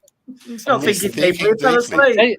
No, I'm taking it in. I'm trying to remember I all think I this. saw him in the pub the other night. He was thinking this deeply. After too many bottles of Scrumpy, that's what happens. Yeah, it is, yeah. True story. And, That That's bloody what- stuff, it's dead. It's deadly. Good. That's why it's all gone. yeah. I don't have the technical skills to bring up the pictures of Ariel's school. Yeah. I did have them on here, but I think I took them off again. But anyone can have a Google next to them while watching. Yeah. You just put ARIEL school Yeah. in 1994, and you will get a host of beautiful pictures drawn by kiddies, Yeah. and they're all different. Yes. The same as every sighting is always slightly different. Of all the sightings of UFOs, they're slightly different. One part of our mind says, yes, it's a disc with a dome on it. Yeah. Yeah. But they aren't. They're triangles. They're big flat discs. Other discs are a different size. There are lozenges, there are cigars, there's you name it. The others that change their shape when you look at them. Yeah. How many? Somebody worked out there might have been 500 varieties of UFO visiting. Economically, who the hell's going to produce that many different models and variations of something that's obviously hideously expensive to build in the first place? Yeah. Uh, That's true. You know, we're not talking about buying an old voxel or something. Or No. maybe No. it's the interdimensional voxel. Yeah. As long as it's not a Jaguar, they're usually left sitting on the roadside. Yeah. If anyone's owned a Jaguar, you'll know what I mean. Yeah. They Same make here in the great country. garden. They make great garden ornaments, but Right, I'm looking at the time. We need to move on with the questions. So, okay. Questions, next please. one's from Lottie. Has George heard of what NASA calls X points? No, That was quick. tell me what X points are, Lottie. Yeah, come on, Lottie. Tell us what X points are. We'll move on to the next question. until Everything's constantly changing, Yeah, and no matter how much you read, there's always something coming along ahead. yeah, And I like learning like this too. yeah. I do. It's very interesting. Yeah. And Just sometimes remember- my memory or suddenly realise once it gets explained to me, oh yes, I did read that. Just Yeah. remembering it all. That's what Yeah, I it is. struggle with. Well, that's why I write books. 'Cause I couldn't remember them otherwise. That's what I need to do. I think Use me Rich Post-it Rich- note. answered that question and put portals. Huh? I think Oh. Rich Portals. What's his question? Yeah. X points, portals. Okay, so NASA are discussing what I've been writing about since the 70s. Right. Okay. So yes, there could be a postulate of X points, but my theory is the X points move Yeah. in space as well as on Earth because everything moves. Yeah. It's all time and space, or space and time. Is there a It's book in some there? of those books. Yeah. It's there somewhere. There. And all that information. It's hard when they're sitting lying on top of each other. Yeah. Right. Right. Next one. Sorry, Lottie. It's I'm a okay. failure. She'll be fine. Yeah. Yeah, she'll have a go at Deb later. Hello, Yeah. Ruby. I'm seeing her tomorrow, so she'll probably slap me. It's fine. Yeah. Right. Ancient Ruby wants to know, how does he work out what info he receives is true? Are his books all theories? Thank you. I have very few theories in my books.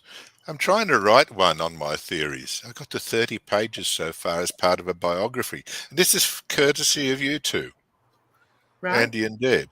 I thought I've never actually written my theories down in a book. I Right. explained them in my interviews, and I thought, and the evolution of them. And I thought, I'm going to do that, but so far 30 pages, or as a friend of mine said, that wouldn't even make an introduction to one of your books. So it's still bubbling along in the background. I use triple independently published sources. Right. They had to be published by at least 3 different sources. And the advantage of multiple different sources is you get multiple information. Because each author will pick their own pet part of a subject or an item. Then Yeah. you get another author that will grab another completely different bit of an item, but it's the same item. It's still got the same time and date and place. Then you got the third one corroborating that one. Yeah. Yeah. You know, even actually being there would not be proof that a thing existed or occurred. Right. But if people are willing to put their names onto books, which they're willing to put bibliographies in, and all my books have got bibliographies. Yeah. I don't do page-by-page bibliographies, and the damn things would be twice the size. But you've got pages and pages of reference books at the ends of each of them. You can go to them, read what others have written about them, read what their ideas are. I'm bringing these ideas forward for you, but I'm not bringing them forward as ideas. Occasionally ask a question here or there, or a statement here, but mainly I'm flooding you with data. Yeah. So much data that you have to change your concept of what you're viewing at. There's so much that we don't know. Yeah. Yeah. And I try and write about it. I'm a data hoover. Yeah. I'm a data hoover. I see it. Mine. Actually, the Dark Crystal, the Skeksis were saying that. That was a long time ago. Mine! And I grab it.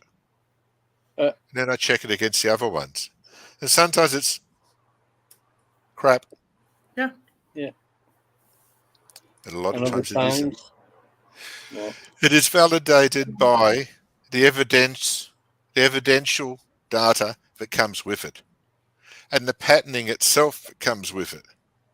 You might not be sure about a piece of data, and suddenly you find there are 19 data events happening in this one small area at the same time. Yeah. Time and place. Suddenly you think, hang on, something was happening here. The description might be slightly different or massively different, but they're happening here. And then it grows. Yeah. I don't just print things because I feel like it one day. I could just sit down with a blank page and create my own. Yeah. Yeah. But that's not going to solve a problem in the patterns. That is what I want to solve. Yeah. That map is what I want to have active so we can use it.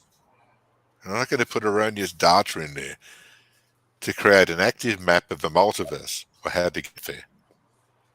Yeah. By producing crap that's got no basis in reality. Yeah. That's why I go back so far in history to the 1600s. Long-range patternings are going to tell you a lot more than short-range ones. Yeah. Yeah.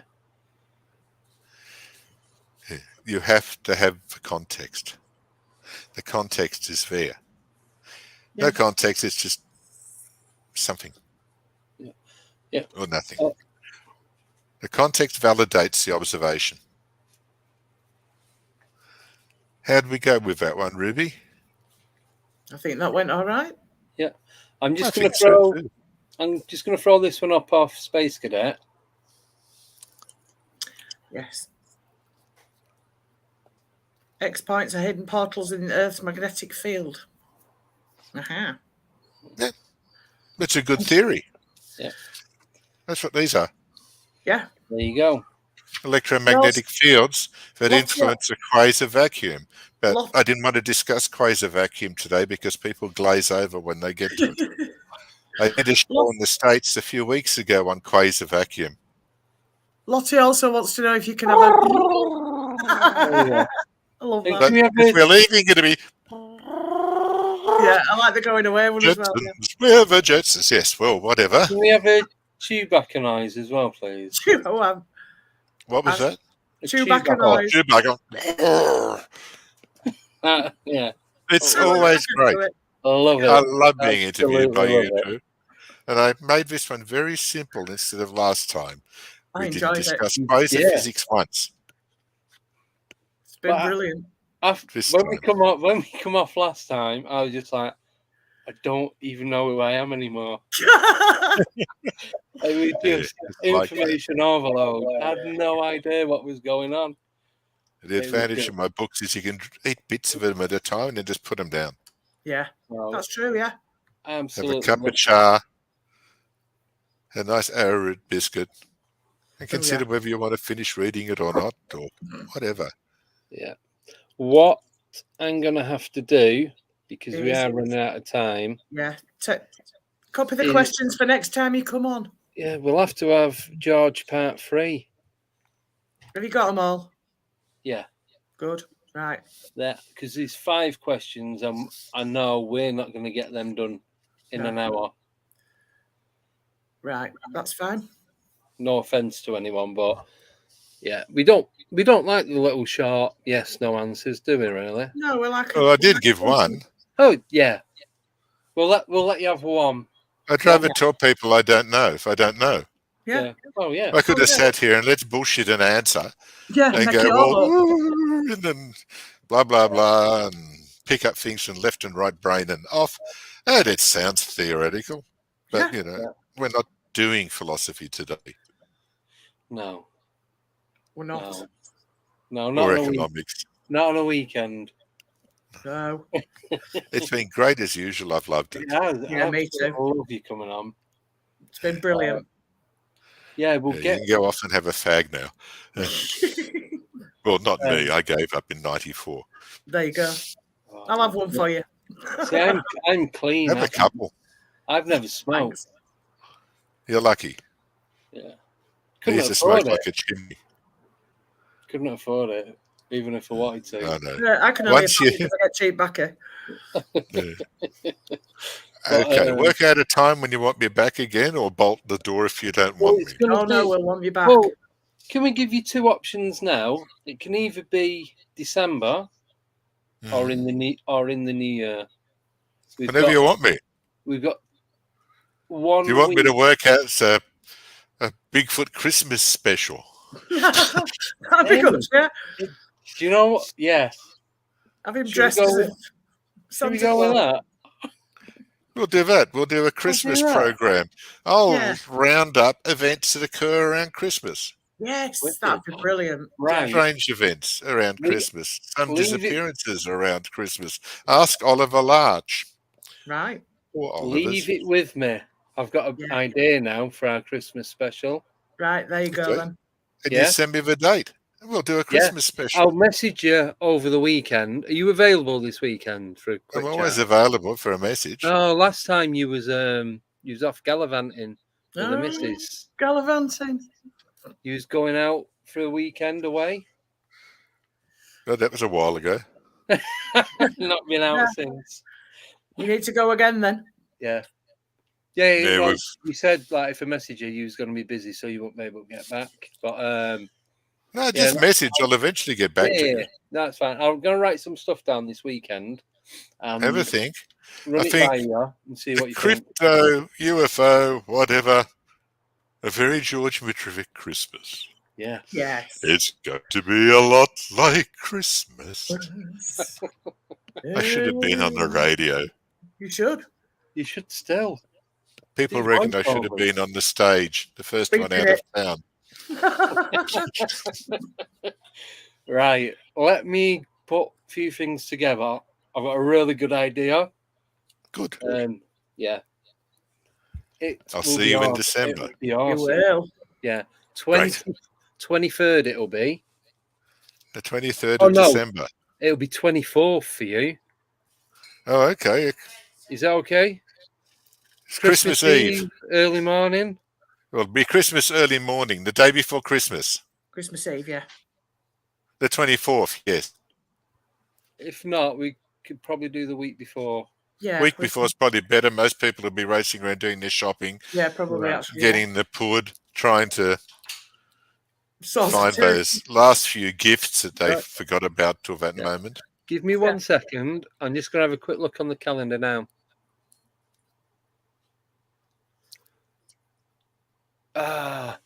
Oh wait, that's November. It's all right. 16th. 16th. So it'll be the 17th for you. Right. Just send me a message and Messenger will confirm. Yes. Awesome. Absolutely amazing. Thank you so much again. I'm glad you enjoyed it. I hope your viewers have enjoyed it. Yeah, I promise you, I didn't fall asleep. I'm just trying to take all this information in. Yeah. You're lucky we didn't do quasar physics this week. Yeah, we'll leave that till next time. I'd have You had would to have lie loved- down again. Look, I did an interview in the States a month ago where it was with a person with a master's in mathematics and a top computer programmer, and all we discussed was quasar physics Right. and its Really? relationship to my theories, and they said, "You're right. You've worked it out." Yeah. I said, "I have worked it out." Yeah. Yeah, There you and that go. was great validation for me. But we're still going to work out how to map this goddamn thing. Yeah. Well, Now we'll you leave know it why with I burnt them all. Right. Well, then, on that note, we're going to knock it on the head. Yes. I need to go get something to eat now. Oh, but before you do, Deb, Yeah. Hey Deborah, who's our guest next time on the show? 2 hours later.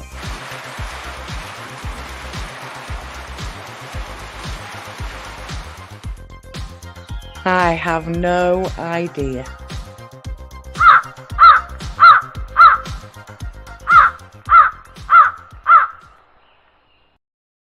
But I do. oh, Because it's Oh, look. Maria Wheatley. wow, first time. I think, and now I need to go and lie down. That was more difficult than. I even knew it was on the Really? week after. So there. Nah, he's showing off now. I know, yeah. Good Yo. on you. She's got it wrote down. That's what I it have. is. How did you know that? There's no other way you was ever gonna know. I always Right. check when the advert's on. See, Cheating. Right. cheating, George. Thank you, Right, everybody. Thank you, Joe, for moderating. George, you all right to stay on for a minute after we end? Yes, yes. Yep, cool. Yep, cheers, Joe. Thank you, everyone in the chat, and we'll be next week, and then the week after, all being well, we have a live investigation and guest. So the live investigation's the 17th, and the guest is on the 19th. Yes. But we'll tell you about that next week. So have a great weekend, everyone. And Yeah, see love you you then. all. Take care. Bye-bye. Good night. Bye-bye.